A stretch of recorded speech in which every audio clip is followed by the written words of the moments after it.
presenting by Deep Music। नमस्कार दोस्तों, नए नए छत्तीसगढ़ी गाने सुनने और देखने के लिए हमारे दीप म्यूजिक चैनल को अभी सब्सक्राइब करें और बेल आइकॉन के बटन को क्लिक करें।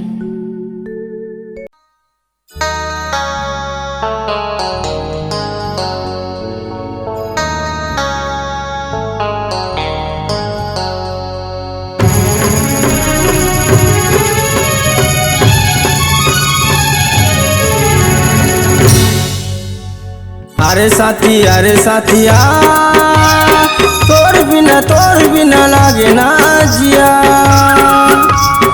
अरे साथिया तोर बिना लागे ना जिया।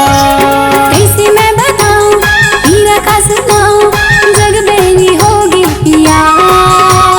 कैसे मैं बताऊं हीरा का सुनाऊं जग बेनी होगी पिया। अरे साथिया तोर बिना लागे ना जिया। अरे साथिया तोर बिना लागे ना जिया। कैसे मैं बताऊं हीरा का सुनाऊं जग बेनी होगी पिया। कैसे मैं बताऊं हीरा का सुनाऊं जग बेनी होगी पिया।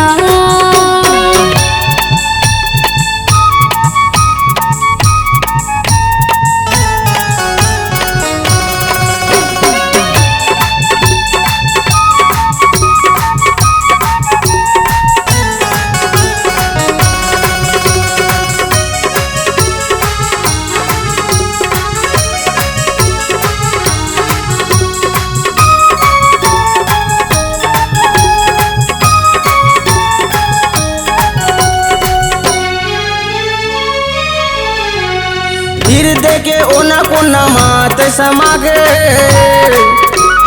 शुद्ध बुद्ध मोर संगी पाछू तोर गवागे। धीर देके ओना कोना मात समागे। शुद्ध बुद्ध मोर संगी पाछू तोर गवागे। डरे लागे ओ जब झने तह दूर हिया। डरे लागे ओ जब झने तह दूर हिया। कैसे मैं बताऊं हीरा का सुनाऊं जग बेरी होगी पिया।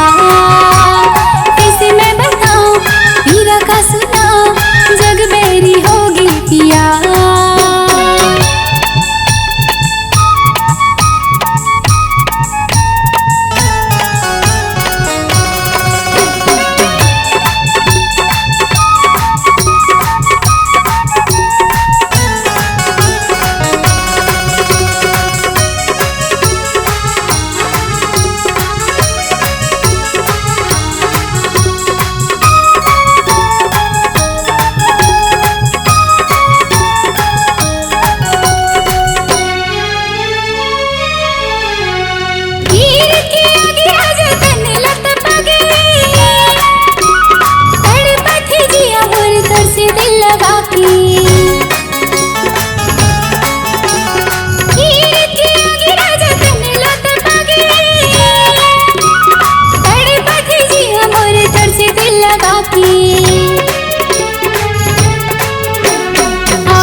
कैसे मैं बता हीरा का सुना जग बैरी हो गे पिया।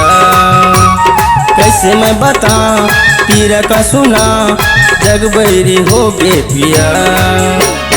अरे साथिया तोर बिना लागे ना जिया।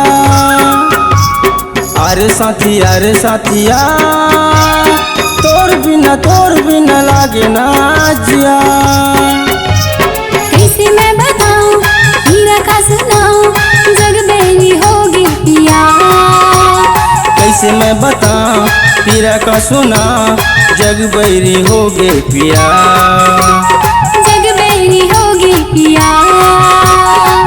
बैरी हो गए पिया, जग बैरी होगी पिया, जग बैरी हो गए पिया, जग बैरी होगी पिया, जग बैरी हो गए पिया।